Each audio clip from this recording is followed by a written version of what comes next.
살아계신 예수님의 이름으로 감사하며 기도하옵나이다. 아멘. 오늘 우리에게 주시는 하나님의 말씀, 구약성경 에스겔서입니다. 에스겔 48장 35절 말씀입니다. 에스겔서 48장 35절, 에스겔 제일 마지막 장 마지막 절의 말씀입니다. 구약성경 1229페이지 다 찾으셨으면 아멘. 아직 못 찾으신 분이 계시네요. 네, 조금 더 기다리겠습니다. 구약성경 1229페이지 에스겔서 제48장 35절 말씀, 네. 다 찾으셨으면 한 목소리로 읽도록 하겠습니다. 시작. 그 사방의 합계는 18,000척이라. 그날 후로는 그 성읍의 이름을 여호와 삼마라 하리라. 아멘. 오늘 이 시간에는 여호와 삼마, 거기 계시는 하나님이라는 제목으로 말씀 증거하도록 하겠습니다. 우리 제목을 함께 따라할게요. 여호와 삼마, 여호와 삼마, 거기 계시는 하나님. 금요 기도의 시간을 통해서 제가 담당을 할 때 하나님의 이름 시리즈를 함께 살펴보았습니다. 오늘이 그 마지막 14번째 시간입니다.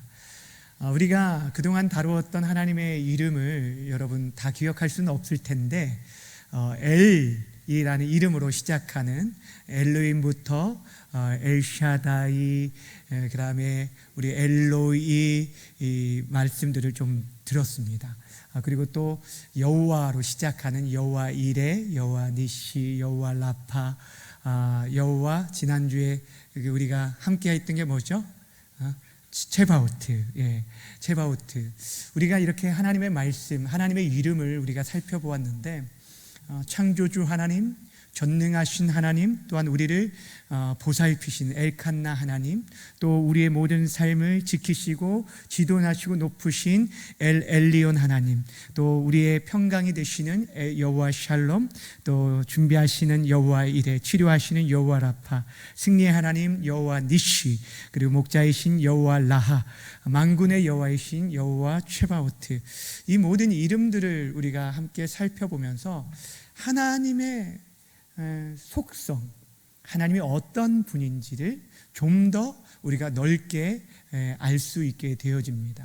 하나님이 이런 분이구나라고 딱 하나로 정의하는 것이 아니라 하나님의 이름을 통해서 그분의 성품과 그분의 능력과 그분의 권능들이 어떠한지를 우리를 발견하면서 이 이름으로 우리가 우리 인생의 깃발을 삼고 그 이름을 의지해서 우리가 간구하며 그 이름을 우리의 자랑으로 삼아야 한다라고 말씀을 드렸습니다. 사실 우리가 하나님의 이름을 아는 것, 이것도 참 중요합니다. 그래야 하나님에 대해서 더 풍성히 깊이 알수록 그분과 더욱 깊은 교제를 나눌 수 있기 때문이에요.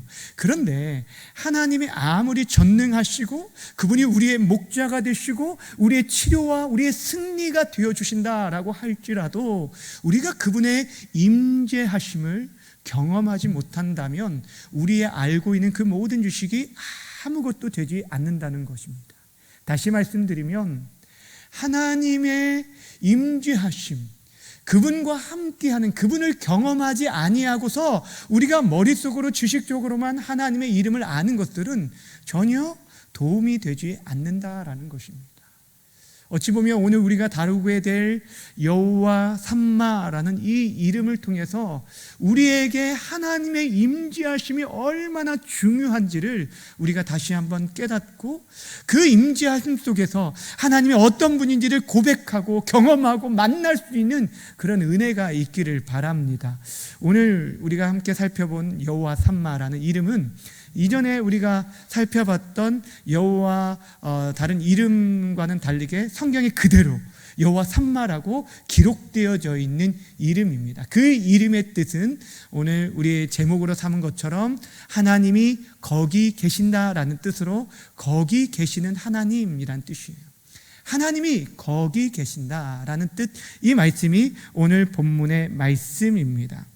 여러분, 오늘 우리가 이 이름을 특별히 살펴보려고 하는데, 하나님의 임재 가운데 특별한 하나님의 만나주심, 하나님의 임재하심을 경험하는 것이 바로 이 여호와 삼마의 이름 속에 담겨 있는 뜻입니다. 이 이름을 다시 한번 오늘 본문 48장 35절 말씀을 읽으면서 다시 한번 생각해 보도록 할게요. 35절입니다. 시작. 그 사방의 합계는 18,000척이라 그날 후로는 그 성읍의 이름을 여호와 삼마라 하리라. 아멘. 이 말씀을 우리가 살펴보려면은 오늘 본문이 기록된 배경을 좀 이해를 해야 합니다. 오늘 본문이 에스겔서의 가장 마지막 절에 기록이 되어 있습니다. 에스겔 선지자는 이스라엘 포로기 시대에 활동했던 선지자입니다. 587년에 바벨론에 의해서 2차 침입으로 인해서 많은 사람들이 포로로 잡혀갔는데, 그때 여호야긴 왕과 함께 사로잡혀갔던 사람 중에 한 사람이 이 에스겔 선지자였어요. 에스겔 선지자가 사로잡혀간 지 5년 만에 하나님의 음성을 듣고 말씀을 증거하는 사역자가 되어지는데, 그는 선지자이며 또한 제사장이었어요. 근데 그가 하나님의 말씀을 듣고 증거하는데 언제였냐면, 자, 여러분 생각해 보세요. 지금 예루살렘이라는 성전이 있는데 그 성전이 완전히 무너진, 즉 이스라엘의 나라가 완전히 무너진 때가 언제였냐면 BC 586년이었어요. 그가 선지자로서 부름받은 때는 593년이었습니다. 그러니까 앞으로 7년 후면은 성전이 완전히 무너지게 될 텐데, 그 무너짐에 대해 예언을 합니다. 그러니까 에스겔서에 보면 가장 먼저 크게 세 가지의 메시지가 나오는데, 첫 번째 메시지가 뭐냐면, 너희들의 죄로 말미암아 너희가 바벨론의 포로로 사로잡히게 될 것이고 예루살렘 성전이 무너지게 될 것이다 라는 심판의 메시지를 처음에 주게 되어집니다. 그들이 우상을 숭배합니다. 그리고 여러 가지 어려움 가운데, 이 열방으로 인해서 어려움 가운데 있었을 때 그 하나님을 바라보는 게 아니라 주변에 있는 다른 열강들을 의지하게 된 거예요. 그때 하나님께서 그들을 심판하셨는데, 그 심판이 뭐냐면 하나님의 영광을 그 이스라엘에서 거두어 가시는 거예요. 이것이 하나님의 심판이었어요. 그래서 하나님의 영광이 거두어 가지자마자 성전이 파괴되어지게 되었습니다. 그리고 두 번째 메시지가 뭐였냐면, 이 이스라엘을 괴롭혔던 열방의 나라들 또한 하나님의 공의로 인해서 그들을 심판하실 것이다 라는 메시지가 바로 이 두 번째 에스겔서의 메시지예요. 그리고 마지막 세 번째 메시지가 무엇이냐면, 사로잡혀 갔던 이스라엘, 절대 어떤 소망도 보이지 않는 그들의 성읍이 다 무너지고, 그리고 성전이 회파되어지고, 그리고 돌 위에 돌 하나 남지 않은 그런 완전히 무너진 상태, 절망적인 가운데 하나님께서 그들에게 회복의 약속을 해주십니다. 그들이 다시금 고국으로 돌아오게 될 포로 귀환에 대해서 얘기하시고, 무너진 성벽과 성전이 다시금 재건되어질 것들에 대해서 말씀하시면서, 그들이 전혀 이해할 수 없고 상상할 수 없고 그들이 도저히 불가능하게 보였던 그 회복이 이루어질 것을 환상을 통해서 메시지를 전해 주었어요.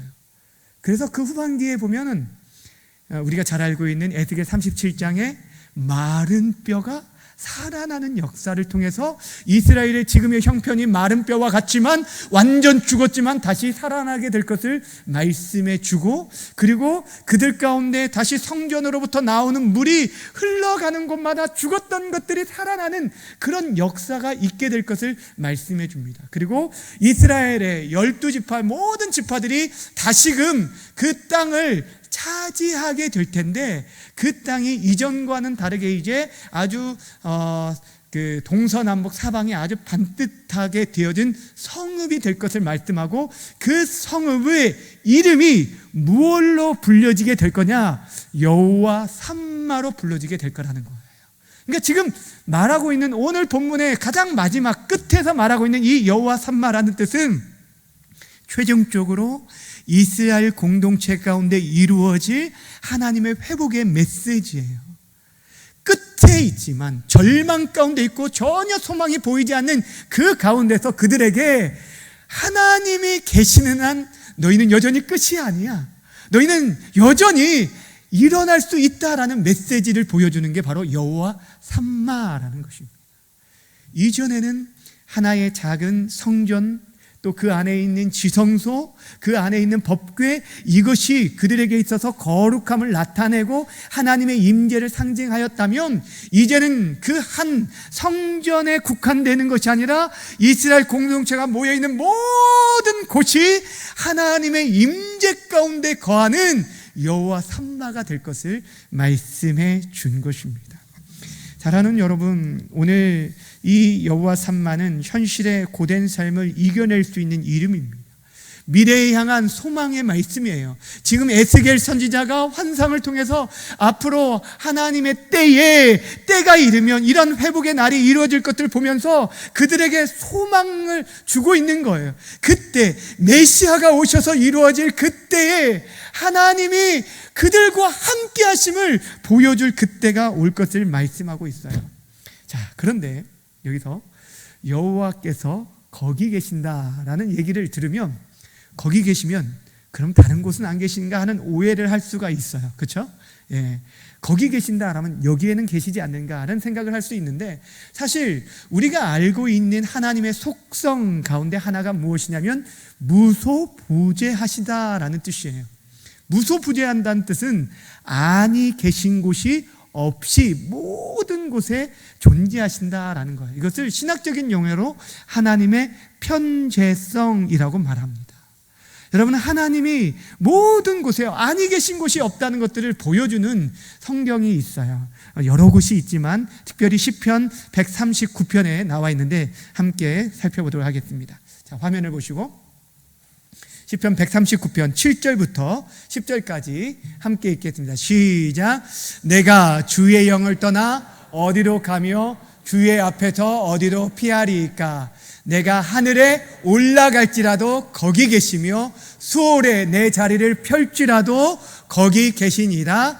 내가 새벽 날개를 치며 바다 끝에 가서 거주할지라도 거기서도 주의 손이 나를 인도하시며 주의 오른손이 나를 붙드시리다. 아멘. 여기 여러분, 거기에 계신다, 거기에 계신다가 여호와 삼마를 나타내는 거예요.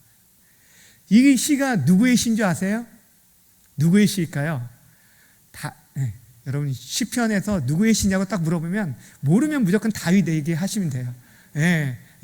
4분의 3을 다윗이 지었으니까 그냥 모르면 다윗의 시요 하면 됩니다. 다윗이 이 시를 지을 때 자신의 인생 가운데 때로는 하나님을 피해 보려고 바다 끝에 내려가고 하늘 위까지 올라가 봐도 거기든 어떤 곳도 하나님이 아니 계신 곳이 없다는 거예요. 하나님이 임재하신다는 게 어느 곳이지 아니 계신 곳이 없다는 거예요. 근데 여러분, 우리 인생의 모든 곳에, 여러분이 거하는 모든 곳에 하나님이 계심을 믿으십니까? 하나님이 함께 하십니다. 그런데도 불구하고 아니 계신 곳이 없는 하나님의 편재성을 믿음에도 불구하고 때로는 우리는 하나님의 부재를 경험하게 돼요. 하나님이 계시지 않는 것처럼 고독함과 홀로 있는 듯함을 경험할 때가 있어요. 전혀 깜깜해서 하나님 정말 계십니까? 하나님 정말 살아 계십니까? 라고 물어보고 싶을 때가 우리 인생 가운데 있다라는 거예요.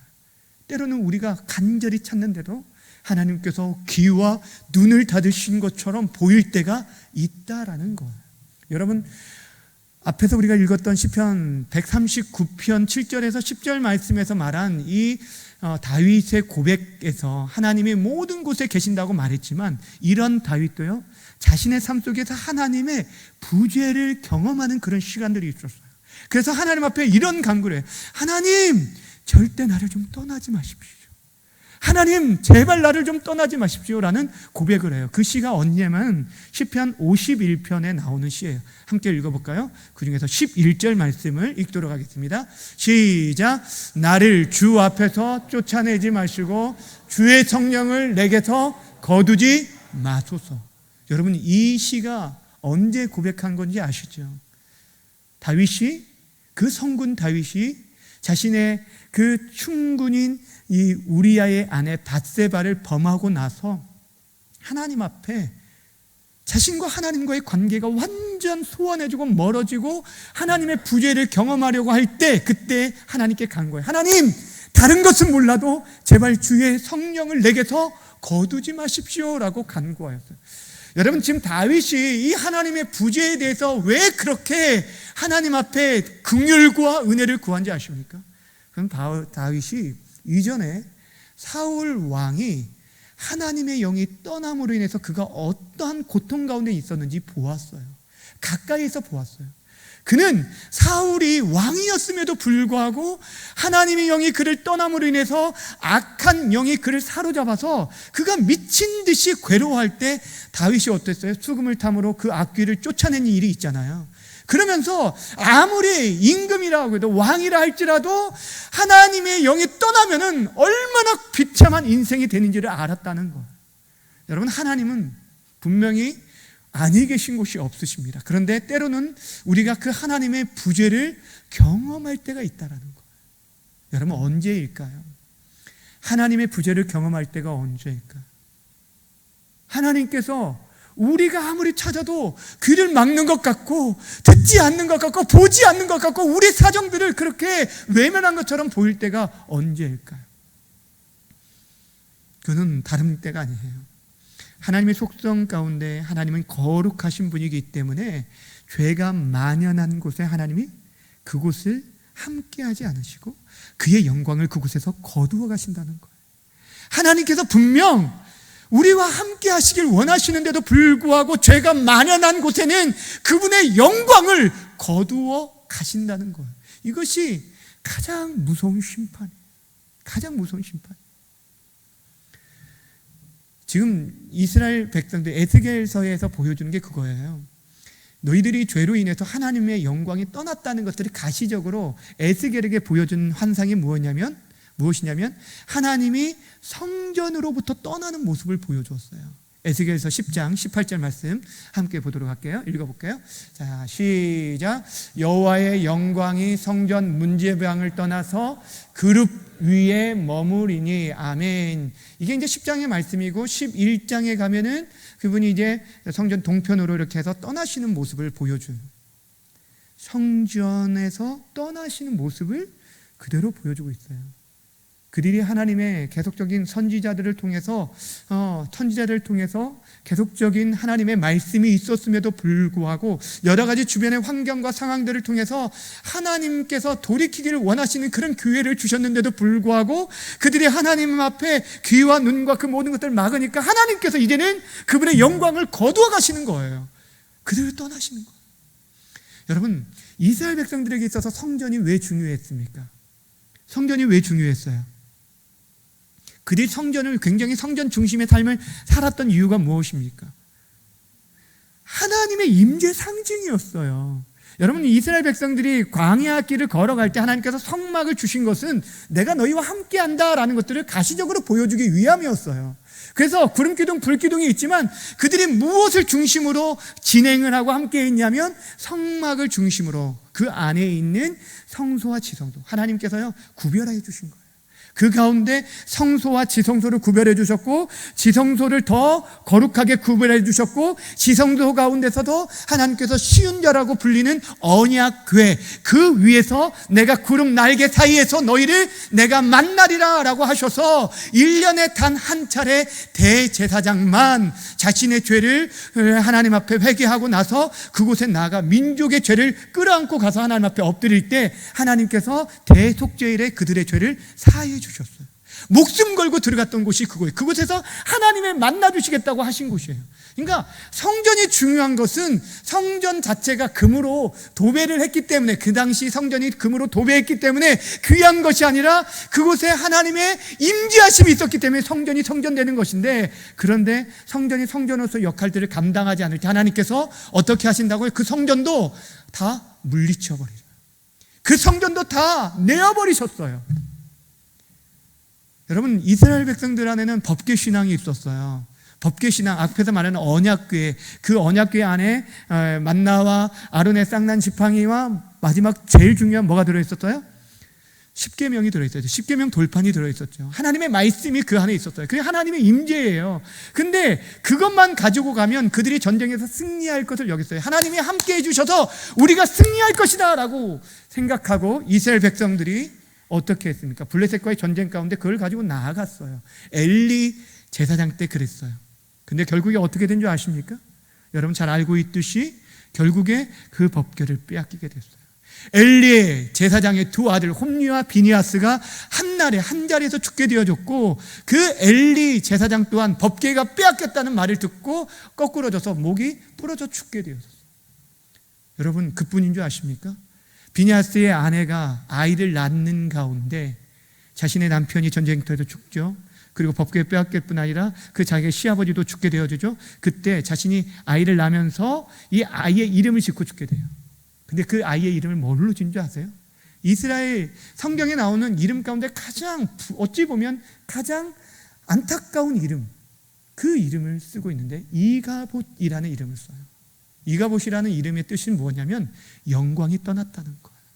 영광이 떠났다는 거예요. 여러분 아무리 겉으로 번지를 해도요, 우리 인생이요, 하나님의 영이 우리 가운데 떠나면 아무것도 아니에요. 여러분이 무언가를 가지고 이루고 여러분들이 무언가를 갖추고 또 교회가 어떤 겉으로 번드르하게 뭔가를 갖추고 있어도 그곳에 하나님의 임재하심이 없으면 아무것도 아니라는 거예요. 그러니 예수님 시대 때요, 예수님께서 그 성전이 성전으로서 제 기능을 발휘하지 않을 때 어떻게 하셨냐면, 예언하셨냐면 돌 하나도 돌 위에 남지 않을 것이라 라고 말했는데, 예수님이 승천하시고 나서 AD 70년에 티토스 장군에 의해서 예루살렘 이 성전이 얼마나 훼손되었는지, 이방인에 의해서 짓밟히게 되었는지 여러분 역사가 증명해 주고 있어요. 하나님이 이 건물 자체를 중요하게 여기지 않는다는 거예요. 하나님의 영광이 떠나면 아무것도 아니라는 거예요. 죄로 말미암아 하나님의 영광이 떠남으로 인해서 이스라엘 백성들이 그렇게 포로로 잡혀가게 되었고 고통하게 되었어요. 그런데 거기서 끝나지 않고 앞에서 말했던 것처럼 에스겔의 세 번째 마지막 메시지가 뭐였다고요? 회복의 메시지예요. 우리가 한 게 아니었어요. 하나님께서 그들을 심판의 자리로 몰아가셨을 뿐 아니라 회복하신 일들도 하나님께서 주어가 되어서 하나님이 그 일들을 행하셨다라고 말씀하고 있어요. 그러면서 너희가 이 일을 통해서 여호와가 참 하나님이심을 알게 하실 것이라 라고 에스겔이 말하고 있어요. 에스겔에서 계속적으로 말하는 것이 이 일을 통해서 너희가 여호와가 누구인지 하나님이신지 알게 할 것이다 라고 말하고 있어요. 사랑하는 여러분, 그 일들을 이루시기 위해서 예수님을 이 땅에 보내주셨습니다. 예수님께서 친히 우리의 진정한 성전이 되어주셔서 이제 눈에 보이는 성전 건물이 아니라 그분이 친히 우리와 함께, 하나님이 친히 함께하기 위해서 예수님이 이 땅에 오셨어요. 그래서 그 이름이 임마누엘입니다. 여호와 삼마의 또 다른 이름이 임마누엘이에요. 여호와 하나님께서 친히 우리 가운데 함께하시기 위해서 이 땅에 오신 분이 예수님입니다. 그분이 바로 성전이고 그분을 모신 우리 한 사람 한 사람이 모인 곳이 바로 성전이에요. 여러분 이곳이 송탄중앙교회라고 불리는 이곳이 귀한 것은 다른 게 아니에요. 이 건물 자체가 몇십억의 가치가 있어서 이 교회가 건물이 중요한 것이 아니라 핏값으로 사신 여러분 한 사람 한 사람, 예수의 생명을 가지고 살아가는 성전된 여러분 한 사람 한 사람, 여러분 때문에 이 교회가 귀한 것인 거예요.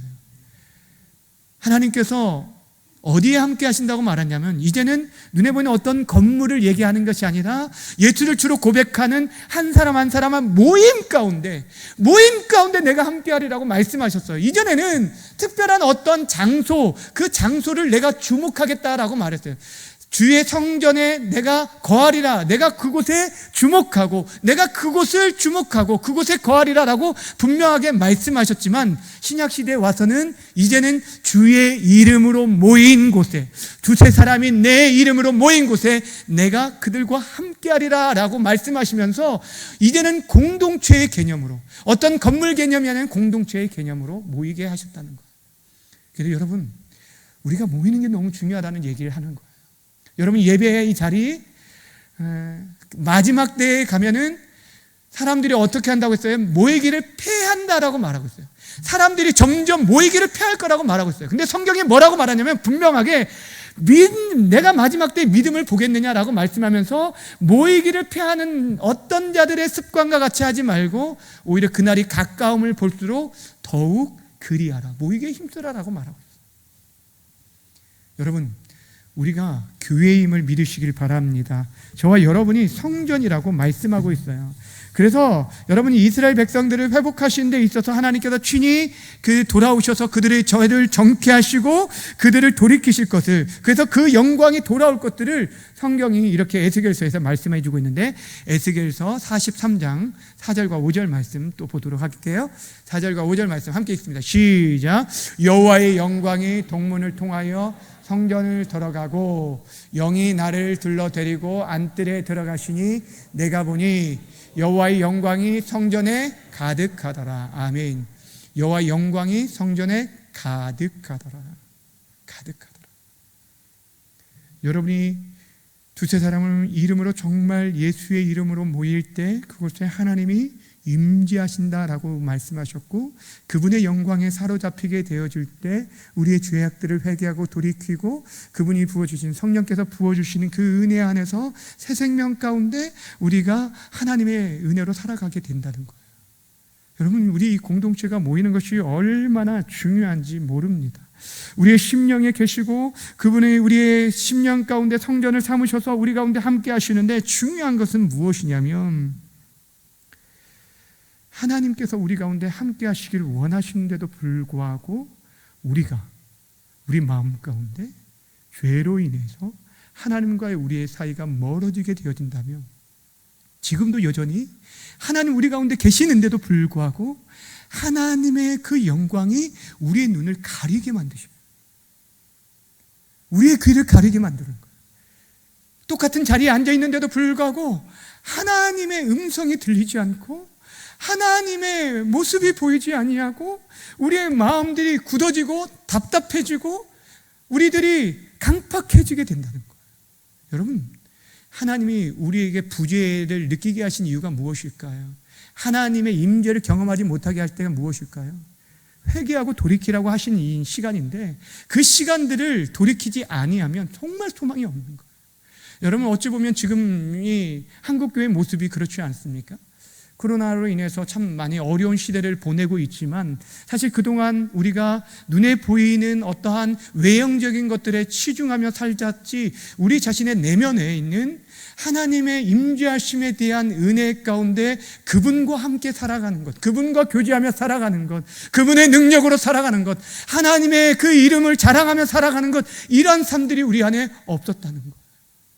그런데 다시금 마지막 때가 되어지면 한 공동체, 그냥 한 교회 건물이 아니라 사람들이 예수의 심령을 가지고 예수 안에 거하는 모든 사람들이 거하는 곳이 성전이 되어져서 여호와 산마로 불리게 될 것을 말씀해 주신 것입니다. 사랑하는 여러분, 하나님의 부재를 경험하는 이 시대에 우리가 정말 거룩함을 잃어버림으로 인해서, 교회 공동체가 거룩함을 잃어버림으로 인해서 우리가 지금 이러한 어려움 가운데 살고 있다는 것들을 기억하셔야 합니다. 하나님께서 더 이상 함께 하지 않는다면 우리가 아무것도 아님을, 우리가 지금 이 자리에 있는 것도 아무것도 아님을 우리는 깨닫게 된다면, 다시 한번 우리와 하나님과의 관계 속에서 막힌 것이 무엇인지, 우리와 하나님과의 관계를 지금 깨고 있는 것이 무엇인지를 점검하시고 하나님 앞에 진심으로 돌이키며 회개하며 나아가야 하는 것입니다. 사랑하는 여러분, 이스라엘 백성들의 회복이 어떻게 이루어졌냐면 결국에 포로기로 돌아갔어요. 포로 기간 동안 너무너무 힘들고 고통하는 가운데 보냈지만, 근데 그때 그들이 돌이킨 거예요. 회개한 거예요.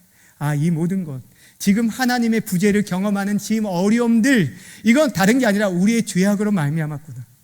이 에스겔 선지자를 통해서, 또 여러 선지자를 통해서 그들에게 주신 말씀을 통해서 이것은 다른 게 아니라 다른 사람의 문제가 아니었구나, 우리의 문제였구나. 지금 이 나라의 고통의 문제가 어떤 정치인들의 문제가 아니고 저 중국의 문제가 아니라 우리의 문제였구나. 이것들을 깨닫는 거예요. 자신의 죄를 돌아보는 거예요. 하나님 앞에서 그들이 그리하여서 그 강가에 서서 어떻게 했냐면 하나님 앞에서 기도하기 시작한 거예요. 눈물로 씨를 뿌리면서 나아갔던 거예요. 그런데 그렇게 나아갔을 때 하나님께서 그들에게 회복의 길들을 열어주기 시작한 거예요. 우리와 하나님과의 관계는 다른 문제가 아니에요. 죄의 문제예요. 여러분과 하나님 사이에서 지금 막혀 있는 것, 여러분이 지금 가장 추구하고 있는 것이 무엇인지, 여러분이 지금 신앙생활을 하면서 내가 정말 바라는 것이 무엇인지, 내가 교회 생활을 하는 데 있어서 무엇을 위해서 살아가고 있는지, 여러분 중심 가운데 하나님이 아닌 다른 것, 하나님의 영광이 아닌 다른 것들로 채워져 있다면 그것들을 내려놓고 이 땅의 모든 문제, 우리의 가정의 문제, 이 민족의 문제, 열방의 문제, 이 모든 문제가 바로 우리의 죄악으로 인함이라는 것들을 깨닫고 다시 한번 하나님 우리 가운데 임하여 주셔서 우리 가운데 함께해 주셔서 그 영광으로 가득 채워 주옵소서. 여러분, 하나님이 함께 하시면 모든 것들이 해결되어져요. 하나님의 임재하심만 있으면, 한 번만 우리 가운데 역사해 주시면요, 우리의 모든 죄악뿐 아니라 우리의 모든 문제들이 한순간에, 우리가 그렇게 힘들었던 그들이 70년 동안 한 날도 빠짐없이 그렇게 더 이상 소망이 없어 보였는데 하루아침에 하나님께서 그들이 할 수 없었던 일들을 이방 고레스 왕을 통해서 그들에게 회복의 길을 열어주셨어요. 하나님 지금도 일하십니다. 함께 하십니다. 역사하십니다. 여전히 우리 가운데 편재하셔서 역사하시지만 내 안에 죄로 인해서 하나님과의 관계가 깨어짐으로 인해서 그분의 임재하심을 경험하지 못한다면 우리가 이 땅의 생명의 통로, 은혜의 통로, 복음의 통로로 쓰임받을 수 없다는 것입니다. 사랑하는 여러분, 오늘 우리가 여호와의 이름 시리즈 마지막 시간을 보내면서 지금까지 우리가 살펴봤던 하나님의 이름, 그 전능하심과 친밀하심과 우리를 살피시고 보호하시고 우리를 이끄시며 우리의 목자가 되어주시는 그 모든 것들은 우리가 하나님을 경험할 때, 임재를 경험할 때만이 느낄 수 있고 경험할 수 있는 거예요. 그러게 사랑하는 여러분, 하나님의 임재를 사모하시길 바랍니다. 하나님, 나를 만나 주십시오. 내 안에서 주가 되어 주십시오. 내 안에서 주인 되어 주십시오. 내 안에서 임금 되어 주십시오. 내가 나의 삶을 이끌려고 하지 않게 하시고 하나님이 이끄시는 대로 내가 나를 자신을 부인하고 내 십자가를 지고 정말 이 마지막 때가 가까운 이때에 복음을 위해 살아가는, 복음으로 살아가는 우리들이 되게 해달라고 간구하시는 귀하고 복된 시간 되어져서 정말 그의 이름으로 우리의 깃발을 삼고 그의 이름으로 간구하고 그의 이름만을 자랑할 수 있는 우리 송탄중앙교회 우리 모든 공동체가 되어지길 주님의 이름으로 축원합니다. 우리 이 시간 함께 기도하며 나아갔으면 좋겠습니다.